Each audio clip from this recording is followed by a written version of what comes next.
আগে এই ভিডিওটা একটু দেখেন, তারপর ওনার কথার জবাবগুলো দিতেছি। আমরা অনেকে মনে করি যে ইরান ফিলিস্তিনকে মুক্ত করবে। আল কুদসের মুক্তি ইরানের মূল উদ্দেশ্য না। ইরানের মূল উদ্দেশ্য হলো মধ্যপ্রাচ্যে শিয়াদের যে ক্ষমতা এটা বৃদ্ধি করা, শিয়া অ্যাক্সিস বলে যেটাকে। এবং এটা সে করবে অ্যাট ইয়োর কস্ট।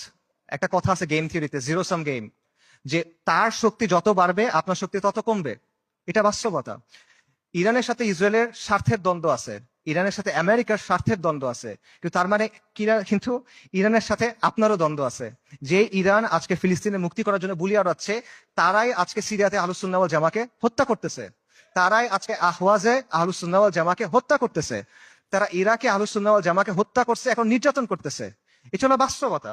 ইরানের স্বার্থ আর আহলুস সুন্নাহ ওয়াল জামার স্বার্থ কখনোই এক না। তো উনি বুঝাইতে চাইলেন যে আসলে শিয়ারা তার ক্ষমতা বৃদ্ধি করতে চায়। তারা কখনোই মুসলমানদের পক্ষে দাঁড়ায় নাই বা দাঁড়াইবে না। তারা তার ক্ষমতা বৃদ্ধি করতে চায়। তো ক্ষমতা তো বৃদ্ধি করতেই হবে, তাকে দাঁড়ানোর জন্য তো ক্ষমতা বৃদ্ধি করতে হবে। তার যদি ক্ষমতাই না থাকে, তুমি যদি ক্ষমতাই অর্জন করতে না পারেন, তাহলে আপনার আমার জন্য সে লড়াই করবে কিভাবে? আপনার আমার জন্য লড়াই করার জন্য অবশ্যই তার ক্ষমতা সংগ্রহ করতে হইবে, ক্ষমতা আহরণ করতে হইবে। অন্যান্য দেশ তো আছে, কেউ তো একটা আপনার পোকা মারার সাহস পাইল না সে দখলদারদের রাষ্ট্রে।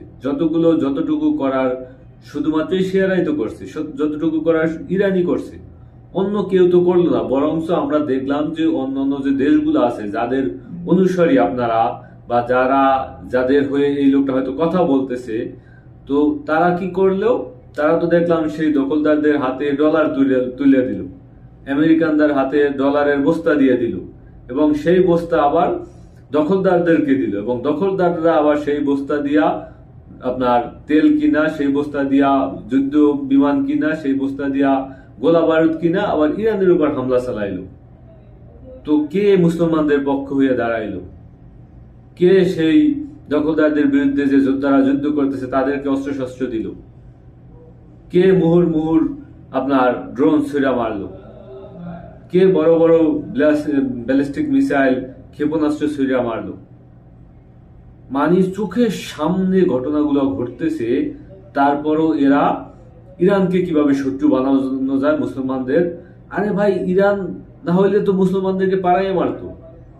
আপনি যদি আসলে মূল সমস্যা হলে আঁকি দেয়, এই ভিডিওর একটা পর্যায়ে গিয়া এই ব্যক্তি বলেন, এই ব্যক্তিরই না, আসলে বাংলাদেশে এরকমের অসংখ্য আলেমরা আছেন যারা বিভিন্ন ভাবে আপনার এই ইরানকে, সিয়াদেরকে দূরে ঠেলে দেন, এবং তাদের আকীদা ভালো না, তারা এটা করে ওইটা করে,